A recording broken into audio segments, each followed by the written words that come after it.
This was a do-or-die meeting for both these teams at Twickenham, knowing that victory was essential to retain hopes of winning the championship. Warren Gatland welcomed Jonathan Davies back into the side for the first time this season, having recovered from a chest injury.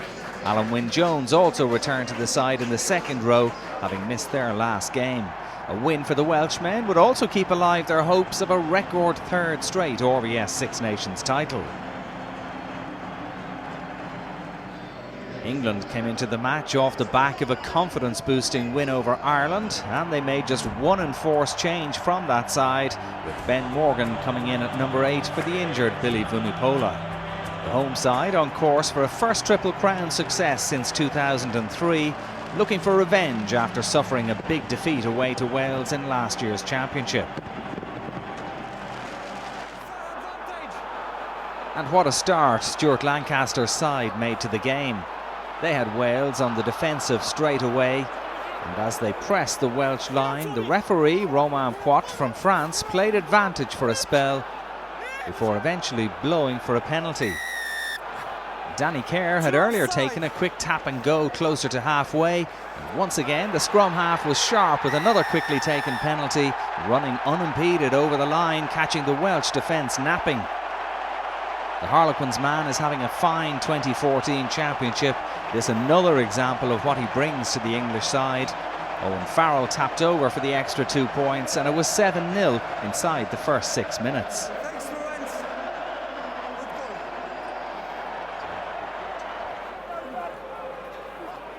Wales didn't take long to get on the score sheet themselves. Second row, Courtney Lawes was penalised for not releasing, having been tackled. Leigh Halfpenny stepped up to take the penalty. The Cardiff fullback is usually very reliable with the boot, as he was on this occasion, and it was back to 7 points to 3.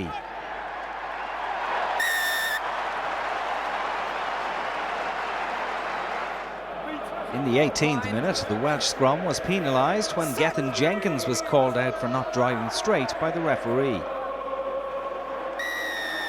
And it gave Owen Farrell a chance from 40 metres out. The English number 10 kicked a fine penalty to improve the home side's lead to 10 points to 3.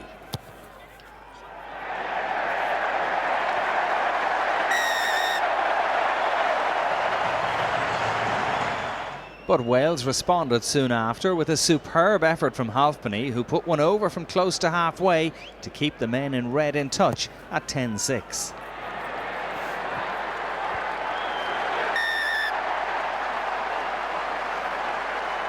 In a staccato match, the referee blew for another penalty in the 26th minute when Rhys Webb was penalised for not rolling away in the tackle.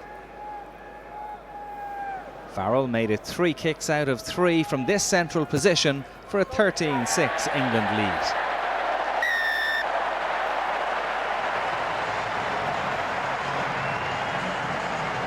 The game was turning into a battle of the kickers. Halfpenny added 3 more points for Wales with another long-range effort on the half-hour mark, making it 13-9.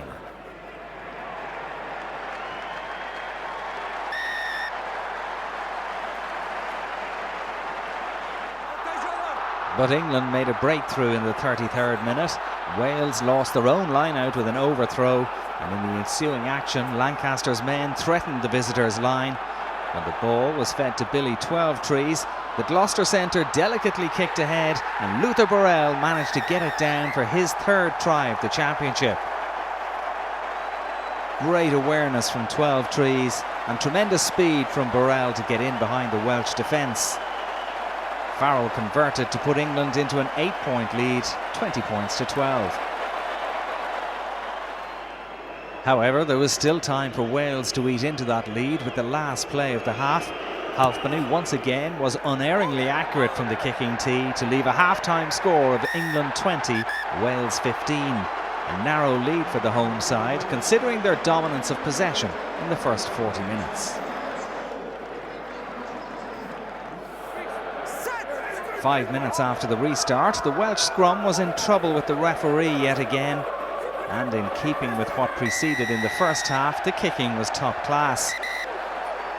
Farrell maintained the 100% record with another well-struck effort to leave it 23-15 in favour of the home side. Shortly after that, the task facing Wales was made all the more difficult when Jenkins was shown a yellow card, having earlier been warned by the referee for his scrummaging. Not the sort of way the prop wanted to celebrate equalling Stephen Jones' Welsh caps record of 104. It would be 10 minutes on the sidelines for the Welsh number 1. Farrell added insult to injury, and England were 26-15 ahead. Farrell and Halfpenny were kicking like men who didn't know how to miss, and when the Welsh fullback had a chance soon after, it was no surprise when he knocked it straight between the posts for 26-18. Farrell had the final say on the scoreboard with another excellent penalty, keeping up the 100% record and making it 29-18. Wales were struggling to make an impact, and it was England who came closest to getting the next score 6 minutes from time, with a sequence of passes on the right-hand side, which resulted in Burrell diving over the line, only to be forced into touch at the last moment by Halfpenny before he could get the touchdown. A try-saving tackle from the full-back, denying what would have been one of the tries of the championship. Halfpenny will miss the rest of the season with a dislocated shoulder.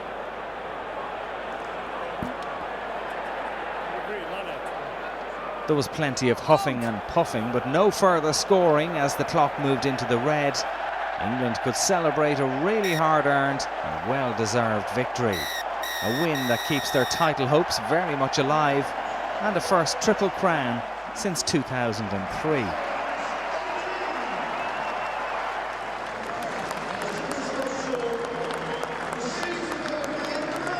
Loud cheers as Chris Robshaw lifted the trophy. It's Italy and Rome for Lancaster's men next. Wales face Scotland, knowing that the dream of a record third championship in a row is gone. Final score at Twickenham, England 29, Wales 18.